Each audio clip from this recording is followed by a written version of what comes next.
ತಪ್ಪನ ಸರ ಸರ ನಾನು ಬಂದಿರೋದು ಈಗ ರೀ ರೈತರು ನಾವು ಹೊಲಕ್ಕೆ ನಾನು ಹೋಗಿದ್ದೆ ನಮ್ಮ ಅಣ್ಣ ನಮ್ಮ ಹೆಣ್ಮಕ್ಳು 9 ಗಂಟೆಗೆ ಇಲ್ಲಿ ಬಂದಾರಿ 9 ಗಂಟೆಗೆ ಬಂದಾರ ಸರ ಇವ್ರು 11 ಅಂತ ಹೇಳ್ತಾರ ಹಾಂ ಆದರೆ ಇವತ್ತು ಸತ್ಯಾಸತ್ಯ ಏನೈತಿ ಅದನ್ನ CCTV ತೆಗಿಸಿ ನೋಡಿ ಅದು ಏನಾಯ್ತು ಏನಿಲ್ಲ ಅಂದು ನ್ಯಾಯ ಒದಗಿಸ್ಬೇಕು ಸರ ಹೊರಗೆ ಇಲ್ಲಿ ಶೌಚಾಲಯಕ್ಕೆ ಹೋಗೋ ದಾರ್ಯಾಗ ಪಾಪು ಬಿದ್ದು ಸತ್ತೈತ್ರಿ ಹಾಂ ಒಂದು ತಾಸು ಇಲ್ಲಿ ಕುಂದ್ರಸ್ಯಾರ್ರಿ ಡಾಕ್ಟರ್ ಎಲ್ಲಿ ಹೋಗ್ಯಾರ ಅಂದ್ರೆ ನಾಷ್ಟಕ್ಕೆ ಹೋಗ್ಯಾರ ಊಟಕ್ಕೆ ಹೋಗ್ಯಾರ ಆಮೇಲೆ ಅವ್ರಿಗೆ ರೆಸಿಸ್ ಬಂದು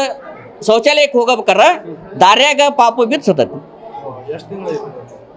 ಈಗ 8 ತಿಂಗಳು ಮುಗ್ದೈತ್ರಿ 9 ತಿಂಗಳು ಐತ್ರಿ ಅವ್ರು ಡಾಕ್ಟರ್ ಕೇಳಿದ್ರೆ ಅಂತಾರೆ ಪಾಪು ಹೋಗಿ ಭಾಳ ದಿವಸ ಆಗೈತಿ ಅಂತಾರೆ 9 ತಿಂಗಳು ಈಗ ಆಲೇ ಬಿದ್ದೈತ್ರಿ ಹೌದು ದಿಂದಾಗ ಬಿದ್ದೈತ್ರಿ ಹಾಂ ಹೆರಿಗೆಗೆ ದಿಂದಾಗ ಬಿದ್ದೈತ್ರಿ ಹೌದು ಸರ ಹೌದ್ರಿ ಇವರು ಬಂದು ಕುಂದ್ರಿಸಿದ್ರಿ ಡಾಕ್ಟರ್ ನಾಷ್ಟ ಮಾಡಕ್ಕೆ ಹೋಗ್ಯಾರ್ರಿ ಊಟಕ್ಕೆ ಹೋಗ್ಯಾರ್ರಿ ಅಂದ್ರೆ 1 ತಾಸು ಕುಂತರು ಅವ್ರಿಗೆ ಶೌಚಾಲಯಕ್ಕೆ ಹೋಗಕ್ಕೆ ರೆಸಿಸ್ ಮಾಡಕ್ಕೆ ಇದು ಬಂತು ಅವಾಗ ಕರ್ಕೊಂಡು ಹೋಗ್ಬೇಕಾದ್ರೆ ದಾರ್ಯಾಗನ ಬಿದ್ದು ಇದು ಆಗೈತಿ ಅವಾಗ ಒಳಗೆ ತಗೊಂಡು ಹೋಗ್ಯಾರ್ರಿ ಅಲ್ಲಿವರೆಗೂ ಏನೂ ಟ್ರೀಟ್ಮೆಂಟ್ ಕೊಟ್ಟಿಲ್ಲ ಪಾಪು ಖಾಲಿ ಆಗೈತ್ರಿ ಪಾಪುನ್ ಸಾವಾಗೈತ್ರಿ ಇವ್ರು ಏನು ಹೇಳಕತ್ತಾರಿ ಬಿಫೋರ್ ಆಗಿನ 2 ದಿನ 3 ದಿನ ಮುಂದಿರ್ತಾನೆ ಪಾಪು ಸತ್ತತಿ ಅಂತಂದು ಈಗ ಹೇಳ್ಯಾರಿ ಅವರು ಆಮೇಲೆ ಇನ್ನೊಟ್ಟು ಹೊತ್ತಿಗೆ ಅದೇನು ಹೇಳ್ತಾರೋ ಗೊತ್ತಿಲ್ಲ ನಮ್ಮ ಹೆಸರು ಕುಮಾರ್ ಅಂತ ಹೇಳ್ರಿ